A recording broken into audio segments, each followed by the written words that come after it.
โมงกับ5 นาทีท่านผู้ฟังกำลังรับฟังรายการสารธรรมยามแลง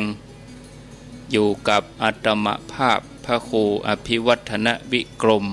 วัดปากตังเจริญ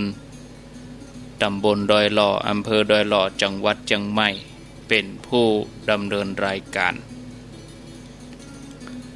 ช่วงที่2นี้ก็จะได้อู้ถึงเรื่องการฟังธรรมนางยักษ์ใครฟังธรรมเป็นอย่างใดก็ฟังกันไปญาติโยมท่านทั้งหลายบุคคลบางคนในโลกนี้บางทีก็ยังเกี่ยวข้องคลุกคลีกับอกุศลกรรมเขาฟังธรรมของพระอริยเจ้าพิจารณาโดยแยบคายแล้วก็ปฏิบัติธรรมสมควรแก่ธรรมเขาอาศัยการฟังธรรมการพิจารณาโดยแยบคายปฏิบัติธรรมสมควรแก่ธรรมบ่เกี่ยวข้องกับอกุศลอันใดสุขก็ย่อมเกิดขึ้นแก่เขาการประพฤติปฏิบัติธรรมเป็นหลักของการบำเพ็ญกุศลเพราะเป็นสิ่งที่จะอำนวยผลให้ผู้ปฏิบัติได้รับอานิสงส์ที่ไพบูรณ์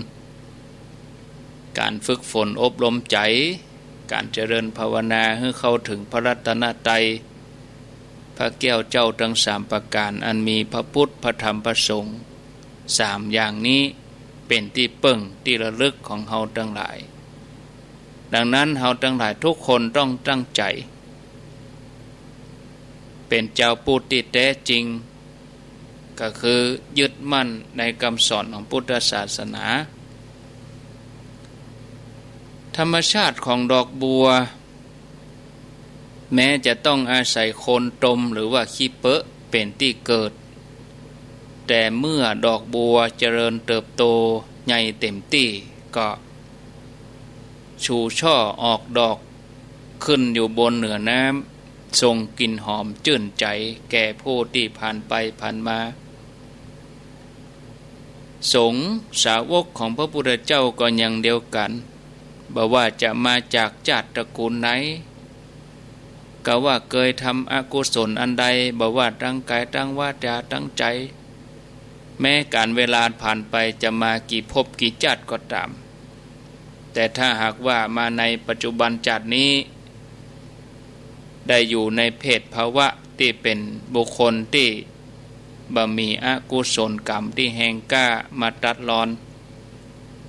แล้วก็มีโอกาสได้ฟังธรรมของพระพุทธเจ้าได้ฟังธรรมของคนที่เปิ่นหูแจ้งหันจริงแล้วก็ตั้งใจน้อมเข้ามาปฏิบัติตามคำสอนของท่านก็สามารถที่จะเข้าถึงธรรมะขององค์พระสัมมาสัมพุทธเจ้าได้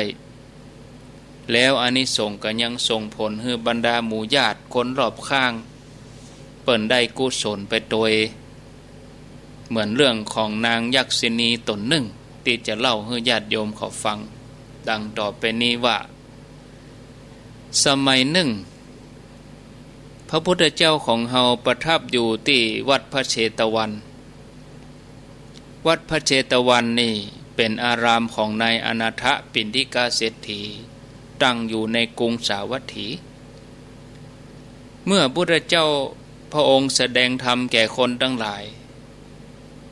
ภายหลังมา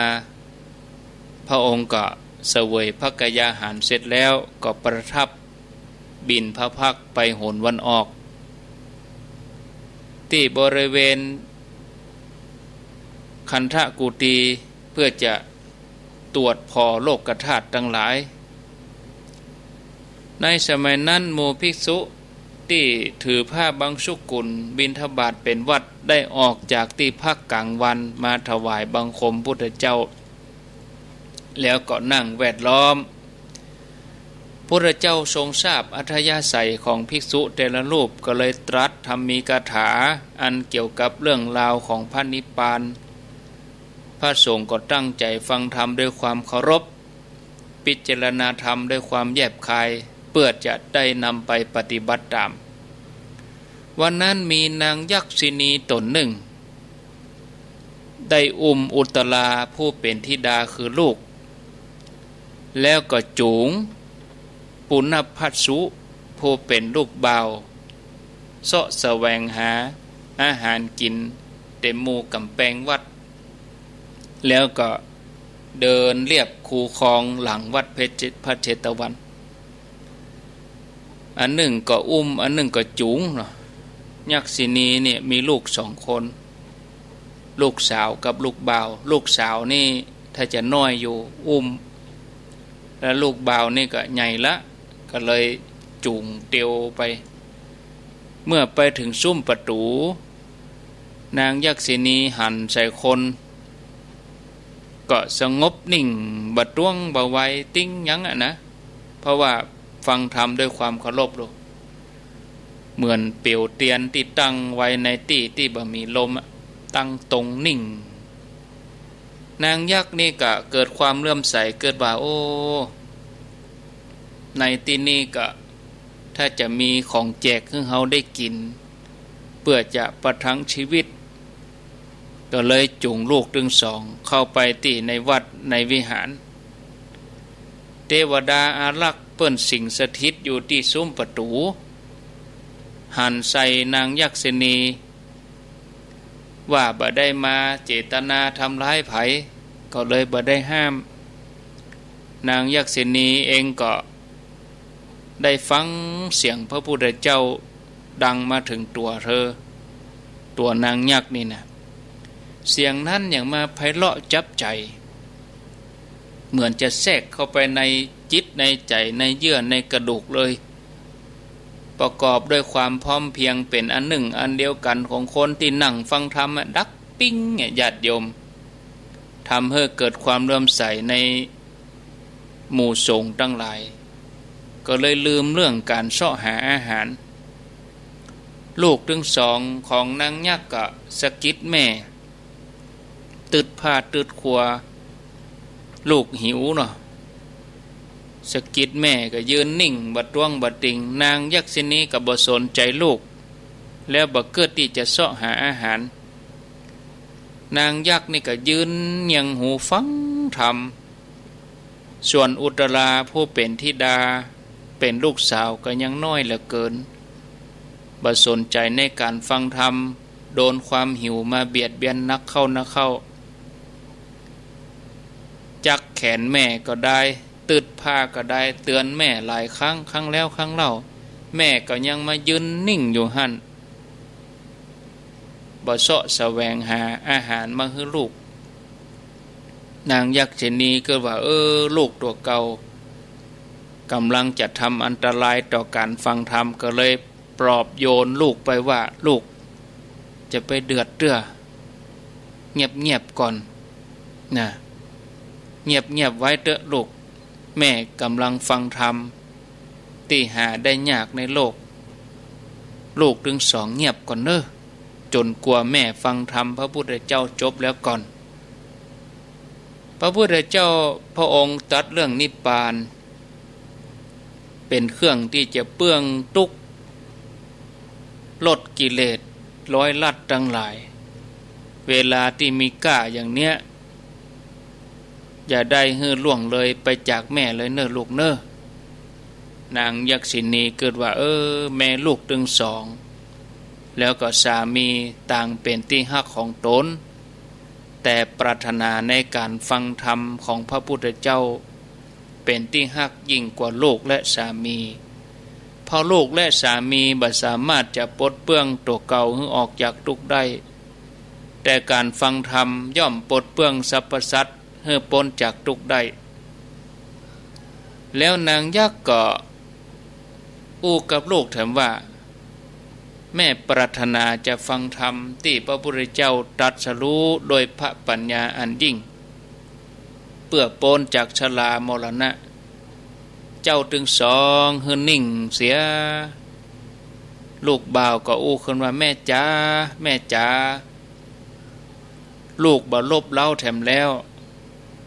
อุตราอันเป็นน้องสาวก็บอกแม่ว่าลูกก็จะบ่รบกวนแม่แถมแล้วลูกยักษ์ที่เป็นพ่อใจนั่นเป็นผู้มีปัญญาที่ สนับสนุนแม่ว่าขอเจิญแม่ฟังธรรมเถอะการฟังพระสัทธรรมเนี่ยจะนำความสุขมาให้แต่ก่อนเฮาบ่ฮู้ธรรมะเฮาจะต้องมาเสวยทุกข์เป็นยากมีความหิวกระหายเสาะหาอาหารด้วยความยากลำบากเป็นเวลาที่ยาวนานบัดเดี๋ยวนี้พระองค์ทรงแสดงธรรมนำความสว่างไสวให้เกิดแก่เทวดาและมนุษย์ทั้งหลายผู้ที่หลงวนเวียนอยู่ในกระแสกิเลสขอแม่ตั้งใจฟังธรรมพระพุทธเจ้าเตอพระพุทธเจ้าพระองค์ทรงแสดงธรรมพระองค์ก็กำหนดหูอัธยาศัยของคนที่มาฟังได้หันอุปนิสัยการที่ยักษ์นี้จะได้สำเร็จเป็นโสดาบันแล้วก็ลูกของนางยักษ์ตุยพระองค์ก็แสดงธรรมเทศนายกเรื่องอริยสัจสี่ทุกข์สมุทัยนิโรธมรรคเพื่อให้นางยักษ์มีดวงตาหันธรรมนางยักษิณีกับลูกก็ยืนฟังธรรมอยู่ที่หั่นได้ทรงใจไปตามกระแสแห่งธรรมเทศนาในที่สุดก็ได้บรรลุโสดาบันส่วนลูกสาวของยักษิณีเนื่องจากเป็นละอ่อนเกินไปบ่อาจจะเข้าใจธรรมะแจ่มแจ้งได้แต่อุปนิสัยแห่งการที่จะเข้าถึงธรรมะข้ามจาตุไปต่ออันเมื่อนางยักษิณีบรรลุธรรมแล้วก็อนุโมทนาแก่ลูกว่าดีแล้วลูกน่าชื่นใจลูกของแม่เป็นคนที่ฉลาดมีดวงตาหันธรรมเป็นผู้ที่ใคร่ในธรรมอันบริสุทธิ์ของพระพุทธเจ้าผู้ประเสริฐลูกเอ๋ยเจ้าจงมีความสุขเถอะวันนี้เฮาเป็นผู้ที่ย่างก้าวขึ้นสู่ทางอริยะเจ้าแล้วแม่แล้วก็ลูกหันอริยสัจสี่เป็นผู้ที่บ่ตกต่ำบ่เมินบ่นานก็จะได้เข้านิพพานทันใดนั่นเองญาติโยมโดยอำนาจแห่งการบรรลุธรรมที่เป็นโสดาบันครั้งนั้นก็ทำให้นางยักษิณีละจากสภาวะอันหยาบกระด้างของยักษ์กลับกลายเป็นอัตภาพอันเป็นทิพย์เพราะว่าได้อำนาจของการฟังพระสัทธรรมธรรมดาว่าเมื่อแม่เข้าถึงธรรมถึงความเป็นใหญ่ในโลกมหากุศลก็ถึงลูกทั้งหลายผู้มีจิตอนุโมทนาฉะนั้นลูกของนางยักษ์เมื่ออนุโมทนาก็ได้ถึงทิพยสมบัติโดยนางยักษ์ไปโดยเพราะอนุภาพของแม่ตั้งแต่นั้นเป็นต้นมานางกับลูกน้อยถึงสองก็อาศัยอยู่ที่วิมานต้นไม้ใกล้กับพระคันธกุฏีของพระพุทธเจ้าแล้วได้เข้าเฝ้าฟังธรรมพระพุทธเจ้าทุกเช้าทุกเย็นตลอดท่านผู้ฟังจะหันว่าผู้มีบุญมีอุปนิสัยในการบรรลุธรรมถึงแม้จะได้อัตภาพเป็นยักษ์เสวยวิบากกรรมที่ตัวเองทำไว้ในอดีตก็ตามแต่เมื่อได้ฟังธรรมจากพระพุทธเจ้าอันเป็นยอดในโลกนี้ทำให้ใจเปิ้นหยุดนิ่งเป็นผู้ที่มีความเคารพในธรรมฟังอย่างตั้งใจแล้วก็นำไปปฏิบัติก็สามารถบรรลุธรรมได้แล้วยังบังเกิดอานิสงส์ให้เป็นที่อัศจรรย์บุญนี้ก็เกิดกับคนรอบข้างไปตัวทำให้ได้รับอานิสงส์ตัวกันท่านผู้ฟังหมู่เฮากู้คนได้เกิดมาเป็นมนุษย์ถือว่าเป็นผู้โชคดีที่สุดเพราะได้อัตภาพที่เหมาะสมในการสร้างบารมียิ่งเฮาได้เกิดมาพบพระพุทธศาสนาได้มาศึกษาพระธรรมวินัยได้รู้จักวิธีการปฏิบัติธรรมที่ถูกต้องถ้าหากเฮาตั้งใจปฏิบัติกันอย่างนี้ทำให้ถูกวิธีก็สามารถเข้าถึงธรรมะขององค์พระสัมมาสัมพุทธเจ้าเมื่อเฮามีโอกาสดีแล้วญาติโยมก็อย่าได้ประมาทในชีวิตให้มันฝึกฝนอบรมตัวเอง มีความอดทนญาติโยมเฮาเกิดมาเพื่อสร้างบารมี การสร้างบารมีเนี่ยเป็นคุณงามความดีแล้วก็เป็นสิ่งที่โพธิสัตว์เจ้าในการก่อนเปิ้นกระทำกันมาคือสร้างบารมีจนกว่าบารมีนั่นจะเต็มเปี่ยมญาติโยมพระพุทธเจ้าของเฮาเปิ้นสรรเสริญความอดทนนะพระองค์สอนบ่ฮื้อก่อเวรก่อภัยแต่ฮื้ออดทนด้วยสติปัญญาที่จะนำมาพิจารณาปรับปรุงแก้ไขตัวเก่าต้องชำระตัวเก่าฮื้อบริสุทธิ์ทำใจฮื้ออยู่เหนือปัญหาอยู่เหนือการล่วงเกินของภัยเพราะเมื่อใจของเฮาอยู่เหนือสิ่งหมู่นี้เฮาย่อมบ่หวั่นไหวก็ว่ารู้สึกขุ่นมัวกับสิ่งใดใจของเฮาก็จะสงบสะอาดสว่างผ่องใสยังกับเรื่องของนักปราชญ์บัณฑิตทั้งหลายในการก่อนถึงแม้เปิ้นจะถือกำเนิดเกิดเป็นเดรัจฉานก็ยังมีจิตใจสูงส่งเต็มเปี่ยมไปด้วยคุณธรรมคือความอดทนแม้จะถูกประทุษร้ายจากคนอื่นก็ว่าทำสิ่งที่บ่น่าชอบใจก็บ่กึดที่จะทำร้ายตอบแต่กลับมีความอินดูสงสารให้อภัยต่อผู้อื่นเสมอเพราะมีใจที่เปี่ยมไปด้วยความเมตตาปรารถนาดีหวังประโยชน์เกื้อกูลแก่สรรพสัตว์ทั้งหลายในสมัยพุทธกาลที่กรุงสาวัตถีมีลิงตัวหนึ่งที่เจ้าบ้านเลี้ยงไว้ลิงตัวนี้เนี่ยมีนิสัยเกเรชอบทำความเดือดร้อนให้แก่เจ้าบ้านละแวกนั้นวันหนึ่งลิงตัวนี้ก็ไปเล่นใกล้ๆโฮงจ้างไปหันใส่จ้างตัวหนึ่งทำท่าทางสงบสีท่าจะหู้กำเมื่อได้โอกาสลิงตัวนี้ก็ปีนขึ้นไปนั่งบนหลังจ้างทันทีแล้วก็กระโดดโลดเต้นทำกิริยาคึกขนองตามนิสัยของลิงเมื่อหันว่าจ้างบัดแสดงกิริยาตอบโต้อย่างใดก็ยิ่งได้ใจเมินเข้าก็อุจจาระปัสสาวะบนหลังจ้างเลยแม้ลิงจะทำสิ่งที่บ่สมควรแต่จ้างก็บ่เกียจบ่โคตรยังคงสงบนิ่งอยู่ต่อมามีจ้างอยู่เชือกหนึ่งจ้างเชือกนี้มีนิสัยที่ดุร้ายก็ได้มายืนอยู่ที่จ้างเชือกนั้นยืนลิงตัวนี้ก็มาเล่นเหมือนวันก่อนแล้วก็จ้างตัวนี้ก็คงจะกึดเข้าใจผิดเพราะเข้าใจผิดเกิดว่าเป็นจ้างตัวเก่า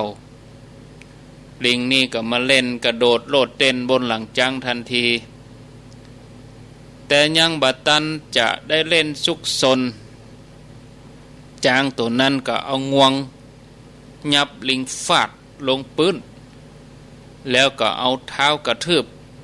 จนร่างของลิงเนี่ยแหลกเหลวสุดท้ายก็ตายเหตุการณ์นั้นได้ปรากฏต่อสายตาของพระภิกษุทั้งหลายสนทนากันเรื่องที่เกิดขึ้นพระองค์เสด็จมาทรงทราบเรื่องราวถึงหมดพระองค์ตรัสว่าบัดใจมีกาจัดนี้ต่ออันที่ลิงเกเรตัวนี้ต้องมาตายเพราะความประพฤติบดีแม้ในอดีตชาติก็เป็นอย่างนี้เหมือนกันแล้วก็ทรงนำเรื่องในอดีตชาติมาเล่าให้แก่ภิกษุทั้งหลายได้ฟังว่าในอดีตการเมื่อครั้งพระพุทธเจ้าเฮาเป็นโพธิสัตว์เสวยชาติเป็นพญากระบืออาศัยอยู่ในหิมวันตประเทศเมื่อเจริญวัยใหญ่ขึ้นมามีร่างกายสมบูรณ์ด้วยพละกำลังตัวสูงใหญ่สง่างามท่องเที่ยวไปตามป่าเขาลำเนาภัยวันหนึ่งเมื่อกระบือโพธิสัตว์เจ้ากินหญ้าอิ่มหนำสำราญแล้วก็ได้เข้าไปยืนพักตีปืนเก้าไม้แห่งหนึ่งที่แผ่กิ่งก้านสาขาหื้อร่มเงาแก่นกกาทั้งหลายมาอาศัยแล้วก็มีลิงหนุ่มอยู่ตัวหนึ่งอาศัยอยู่บนต้นไม้นั้นพอดี มื่อหันใส่กระบือโพธิสัตว์เจ้ายืนนิ่งบ่มีท่าทีจะเป็นภัยแก่ตนก็นึกสนุกขึ้นมาลงจากต้นไม้กระโดดโลดเต้นบนหลังโพธิสัตว์เจ้าตามความเปิงใจไปเปี่ยเขาสองข้างพ่องห้อยหางลงมาพ่องสนุกสนานแม้ลิงจะทำอยู่อย่างนี้กระบือโพธิสัตว์เจ้าก็สงบนิ่งบ่ได้แสดงกิริยาอันใดว่าบ่พอใจอย่างใดเพราะขันติมีความเมตตาอินดูแต่ลิงก็ยิ่งได้ใจเนาะถ่ายอุจจาระปัสสาวะบนหลังโพธิสัตว์โพธิสัตว์เจ้าก็นิ่งเหมือนเดิมเหตุการณ์ก็ยังเป็นไปอย่างเอี้ยถึงวันที่กระบือโพธิสัตว์เจ้าก็มายืนพักอยู่ปืนเก้าไม้เทวดาที่สิ่งสถิตอยู่ที่ต้นไม้ทนดูเหตุการณ์บ่ไหวก็เลยอู้กับโพธิสัตว์ว่าท่านพญากระบือท่านอดทนอดกั้นต่อการกระทำของลิงชั่วได้อย่างไรท่านควรจะจัดการมันเสียเพราะอันยังท่านถึงอดทนอดกั้นต่อความทุกข์ที่เกิดจากลิงตัวนี้มักจะมาประทุษร้ายมิตรถ้าท่านบ่ห้ามปรามมันสัตว์ทั้งหลายที่โง่เขาก็จะพากันมาเบียดเบียนท่านอยู่ล่ำไปกระบือโพธิสัตว์เจ้าได้ฟังเทวดากล่าวอย่างนั้นก็อู้ขึ้นมาว่าท่านลูกขเทวดาถ้าเฮาเป็นผู้ที่เจริญยิ่งกว่าลิงตัวนี้โดยชาติโดยกำเนิดโดยที่มีอายุยืนยาวกว่าแต่บ่สามารถจะอดทนอดกั้นต่อลิงตัวนี้ซึ่งประทุษร้ายเฮาความปรารถนาสัมมาสัมโพธิญาณของเฮาก็จะบ่สำเร็จเฮายอมให้ลิงเบียดเบียนเฮาดีกว่าเฮาเบียดเบียนลิงถึงอย่างใดเฮาก็บ่ทำปาณาติบาตเพียงเพื่อให้พ้นจากทุกข์ในปัจจุบันแต่บ่อาจจะพ้นจากทุกข์ในอบายเพราะการทำปาณาติบาตอย่างแน่นอนแล้วกระบือโพธิสัตว์ก็ยังคงประกอบขันติธรรมยืนสงบนิ่งอยู่อย่างเดิมเป็นผู้ที่มีใจนักแน่นเหมือนดอยที่ทึบบ่หวั่นไหวต่อแรงลมที่ปัดมาทั่วจากทุกทิศบ่กองผ่านไป2 วัน 3 วันกระบือโพธิสัตว์เจ้านี่ก็หลีกไปกินในถิ่นอื่น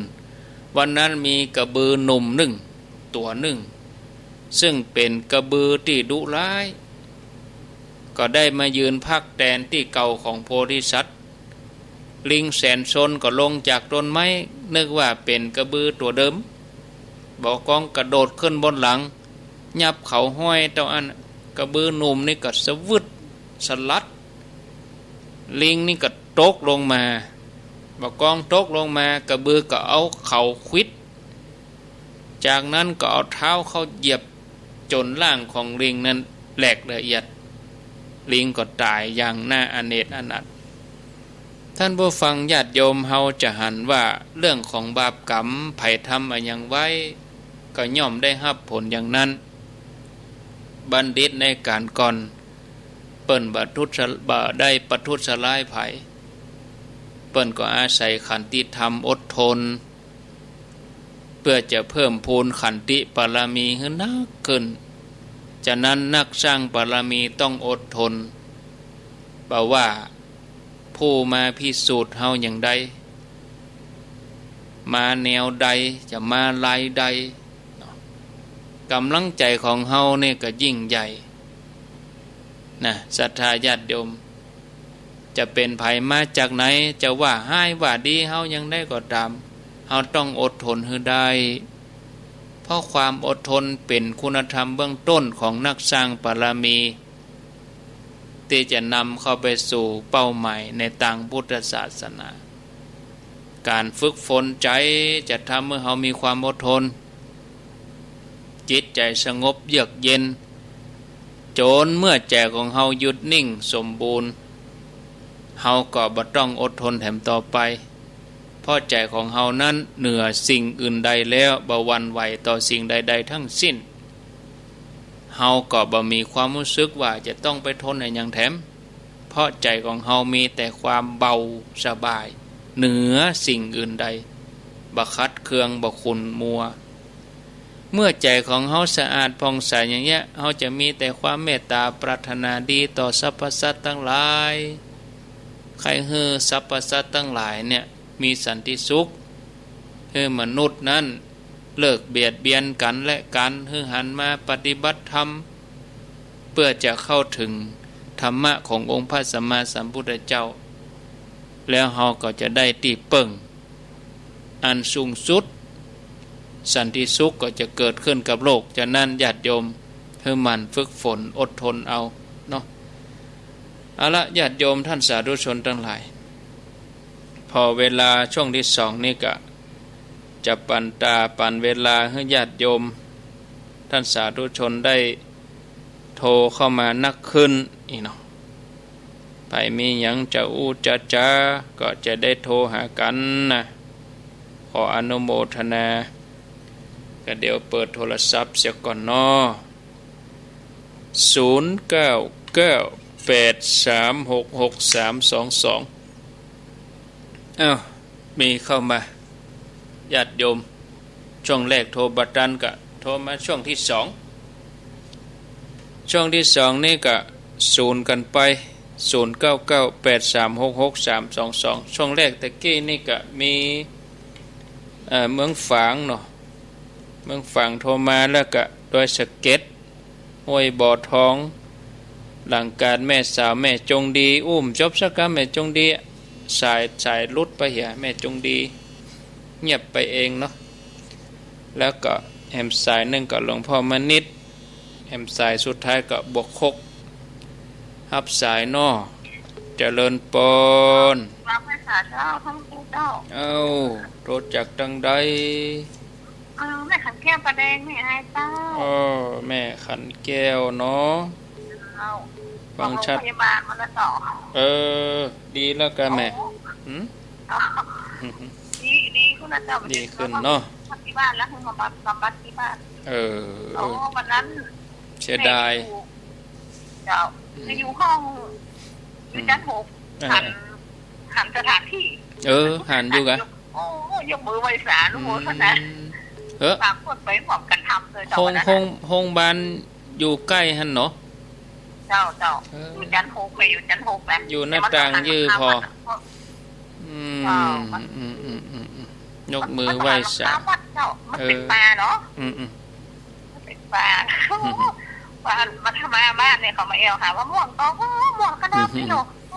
ได้ไปเป็นกระโหนนะใจนี่ตึกกันนะแม่เนาะใจนี่ตึกเข้าไปเป็นยั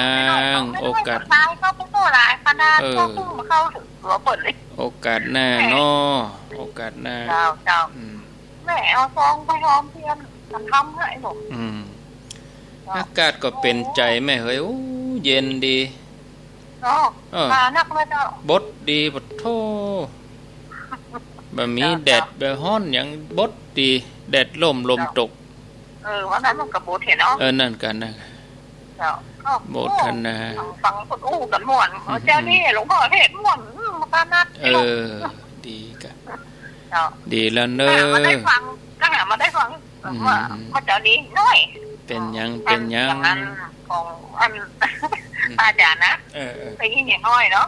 ก็เป็นท่านไปที่เสียงฟังไปก็หามาได้ฟังวิทยุแต่ว่าเนี่ยโอ้ดีเห็นบ้านออกบ้านเอาบ้านมาแล้วต่อโมทนาเนอะเจ้าเป็นกำลังใจนะเจ้าปันหอมปันหายเจริญปนเจ้ากับไว้สาเจ้าท่านพระครูเจ้าแม่ลิห้วยโถเจ้าฟ้าอยู่นะเจ้าโอ้แต่ว่านี่อันพวกบ้านเปิดพอพึกหลายก่อนอันพระครูนะพุทโธหน้าโมทนาไปเพื่อนเต้เนาะเจ้าม่วนว่าม่วนดีนะจะพอจับมือนะพระครูฝนโตกลางแท้ฝนโตห้ำกะเจ้าม่วนว่าเขาเอาของกินอย่างไปเลี้ยงเพลงอย่างกันคนเลอะคนตื่นเนาะม่วนว่าคนเท่า ส่วนมากจะเป็นคนเฒ่าเนาะพ่อครูเนาะคนเฒ่าคนแก่ว้าที่19เนี่ยก็จะมีคนหนุ่มพ่องคนหนุ่มก็มีพ่อมกันแต่พอนี้สักวงกับ80ไปรู้อยู่อ่ะแข็งแรงโตแข็งแรงนะอ๋อว่าม่วนแท้ม่วนว่าเจ้านี่ไปด้วยเบิ่งนะดีแล้วถ้าใกล้อย่างนี้จะไปแท้นะเป็นยังพอนี้ม่วนแต่เจ้าน้องโมทนาด้วยนะเจ้าเจ้าชัดเจนดีนะเจ้าต่อไปเจริญปนติดแล้วนี่ขอก่อนหน่อยเด้ออ้าวแม่4,000ล่องอ้อโอ้ฟังลึกๆแล้วก็โอ้โหยอดมากเลยเนาะแล้วก็อะไรอ่ะคือมันละเอียดอ่อนนะฮะเนาะต้องฟังลึกๆแล้วก็ขออนุโมทนาทุกสิ่งทุกอย่างที่เป็นไปกินไปทานกันนะฟังไปพิจารณาไปโดย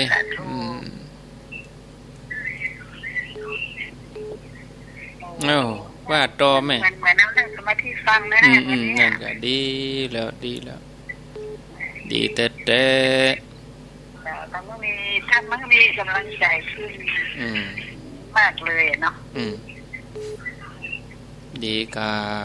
วันนี้ด้านเทศเก่งมากเลยโอ้ฟังม่วนมันลึกๆอ่ะ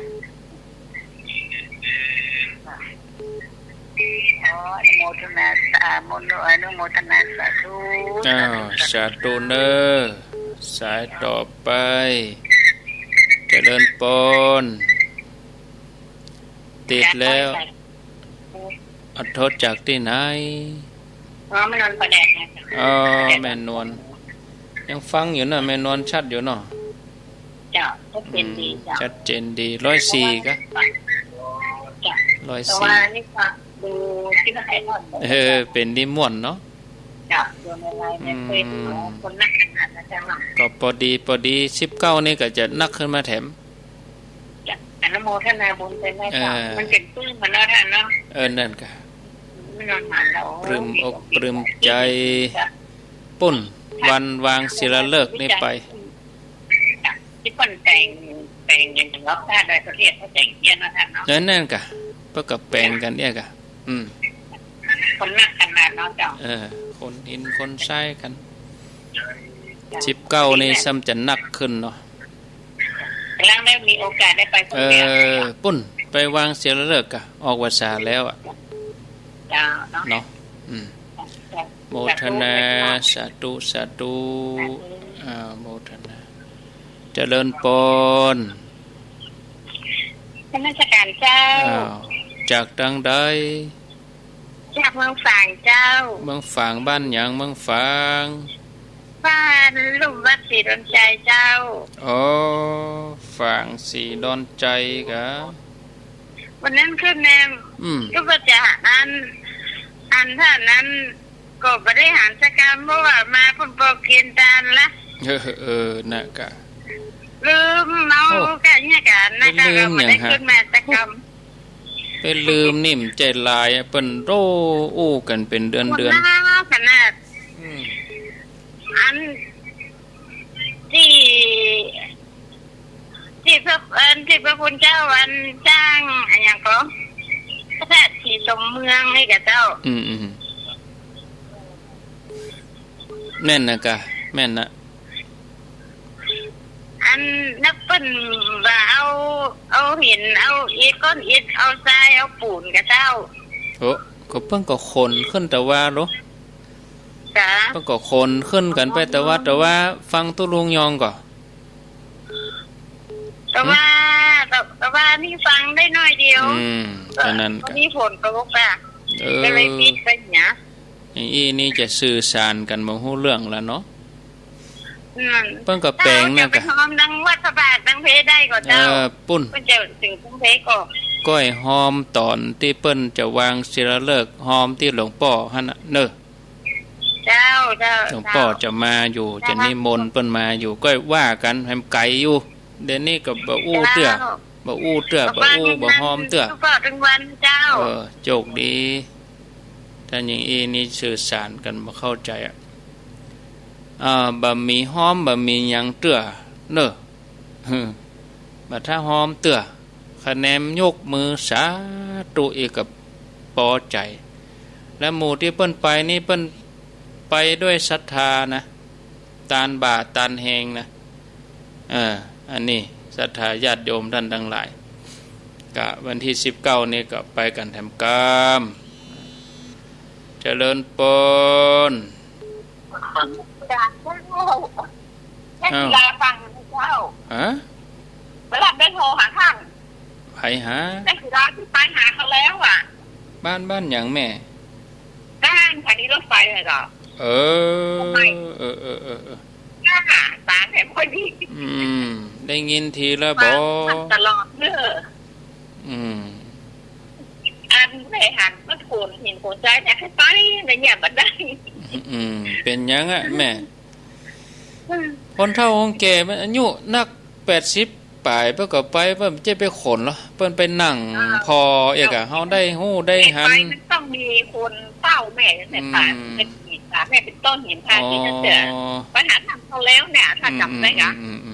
มันเป็นลูกอ่ะบนเป็นเอาใจช่วยท่านเจ้าเป็นอย่างเน้อขอบคุณทุกวันนะเจ้าโอ้ดีใจ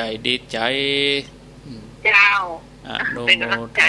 นี่ทำอย่างกระบอกกันยังอันของทำบุญไปเนาะเตี่ยไว้หั่นอยู่หั่นใจเย็นเก็บไว้หั่นเนอะเจ้าสาธุเก็บไว้เอาไว้ใจไว้กินไว้ว่ารักษาตัวเอง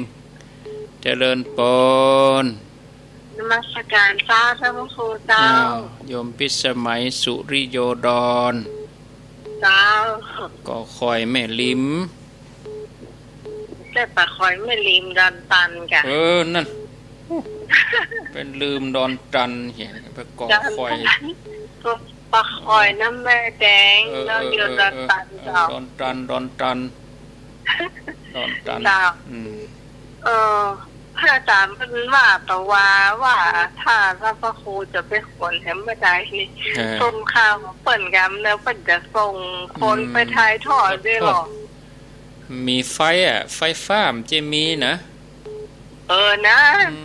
มีไฟฟ้าเป็นป่าเป็นนี่มีไฟฟ้าต้องใช้เครื่องปั่นใช้เครื่องปั่นไฟเครื่องปั่นมันแน่นะเดี๋ยวก่อนมันแน่ของถ้าพ่อครูมีเลยซื้อเลยยังวันที่19เนี่ยกะวันที่19เนี่ยกะโธ่เพิ่นจะคนกันกะที่19เมื่อนี่อันกับช่างครูอยู่ปัญหาถ้าพ่อครูถ่ายเอา Facebook มาสัก10 กว่านาทีนี่ค่ะเพิ่นบอกนะไม่ถ่ายบ่เต็มอิ่มเหมือนมืออาชีพแต่น่ะเฮามันบักเก่งอ่ะนะคะมันบักคล่องมืออาชีพนะคะเพิ่นหาแล้วเพิ่นเสียดายเปิ้นมีมุมกล้องมีหยังหรอจ้าเอานี่มาใจมืออาชีพก็เลยว่าเพิ่นจะฮู้ก็หาเนี่ยเนาะอันเขาจะก็สัมโหสัมได้ติดต่อทุกอย่างช่วงนี้เนาะว่าอันเดี๋ยวไปถามเจ้าพ่อครูดีกว่าเนาะที่19เนี่ยกะวันเสาร์เนี่ยกะเพิ่นจะทำกันแถมรอบนึงอ่ะจ้ามันเป็นหยังอ่ะปุ้นก้อยวันวางเสียเลิกปุ้นอันนั้นนี่โคมีเครื่องปั่นไฟมีใส่ได้เครื่องปั่นไฟแล้วอันนั้นเอาไปแน่อันนั้นจะมีเครื่องปั่นไฟฮื้อ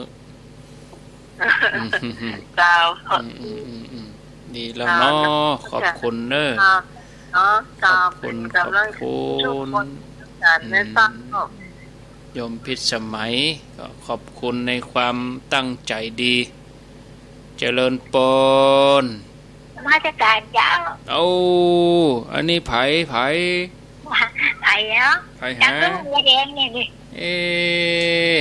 ชื่อหยังยายคำกะบึกจับแล้วเหรอยายแก้วกะยายเหรอ ยายคำก็บ่ใจยายแก้วก็บ่ใจ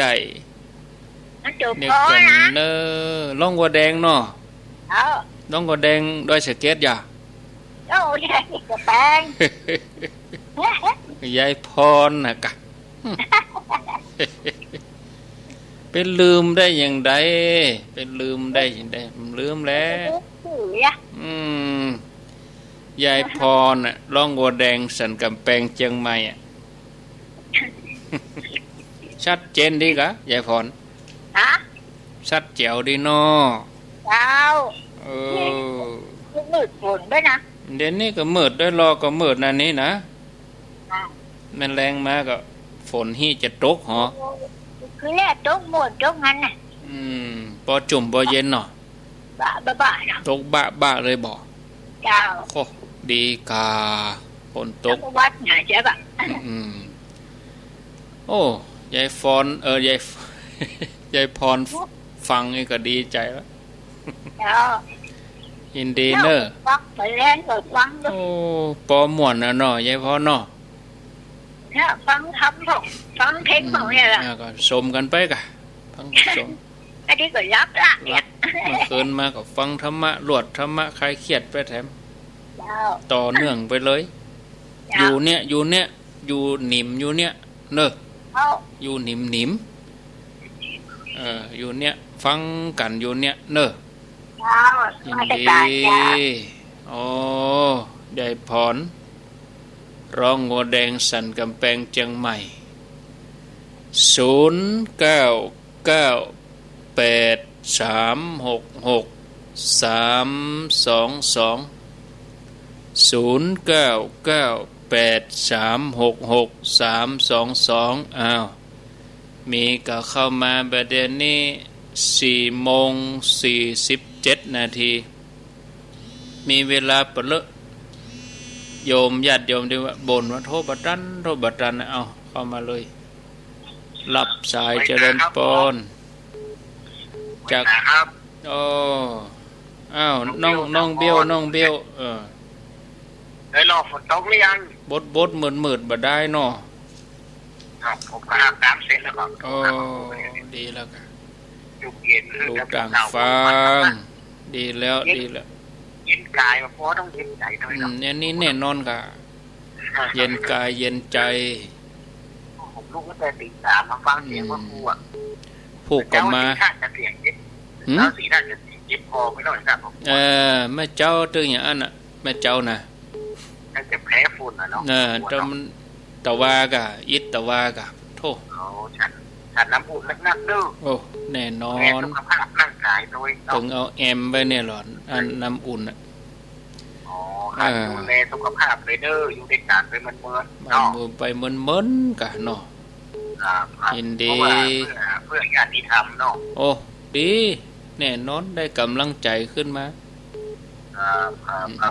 รับผมสาธุอันนี้น้องเบล0998366322เจริญปอน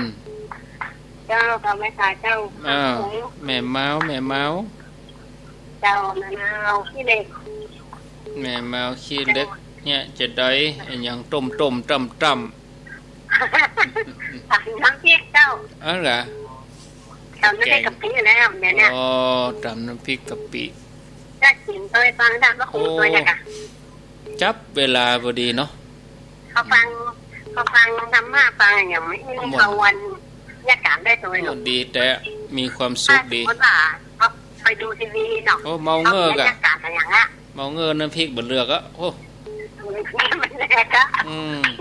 เมาเงือกอย่าต่ำใช้มือถูกต้องเจ้าท่านให้กำลังใจท่านก็ครูได้แต่ว่าผู้ข่าวว่ากินข้าวทำฝนไงจ๊ะจำข้าวอ่ะตากฝนกันอยู่หั่นกะศรัทธาเขากลางจ้องกันกะเป็นวันสุขภาพแน่ๆท่านสาธุกำลังใจด้วยเจ้าเอาและญาติโยม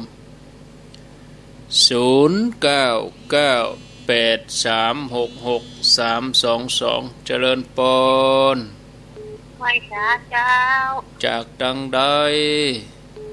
จันฟ้องเกี่ยว แม่จันฟ้องเนาะ จะเป็นการคอยเจ้น้อมเดี๋ยวจะ โอ้ได้ยินอยู่กะแม่จันฟ้องนี่ ยินค่ะ โอ้ก็เปิ้นลูกแผ่วอำเภอแม่ลาวเปิ้นยังมาได้แม่ฟ้อง มันหนูดีนั่นอย่างเขาพูดว่าไม่ต้องมาจะได้นักเลี้ยวล่ะอย่างเช่นไทย ก็เดี๋ยวก็จวนเรื่องมีคนมาก็เดี๋ยวมันใหม่อยู่เมินไปปากต่อปากก็ต้องมีคนมา นอนว่างนอนโจ เป็นหยังอ่ะ ไปแรงเปิดทิ้งเรากลัววะ โอ้แม่นแรงเนี่ยก็เดี๋ยวจะเปิดให้ก็ได้รู้ให้ฟังกะ มันม้วนมันแบบ ชอบกะ คิดยังละ นั่นกะ ถึงในหวังในฟังเพลงกันนะ เดี๋ยวจะเอากะที่เป็นหยังกะเดี๋ยวลารายการก็จะเปิดให้เขาเปิดให้กะเนอะ เดี๋ยวก็สิผิดคนกันแล้วปีนี้นะ นั่นบอกเป็นหยังเดี๋ยวรอห้างเวลาไว้เดี๋ยวเปิดให้แม่ฟ้องกะ อยากฟังเลยเจ้า สาธุแม่ฟ้องลำปาง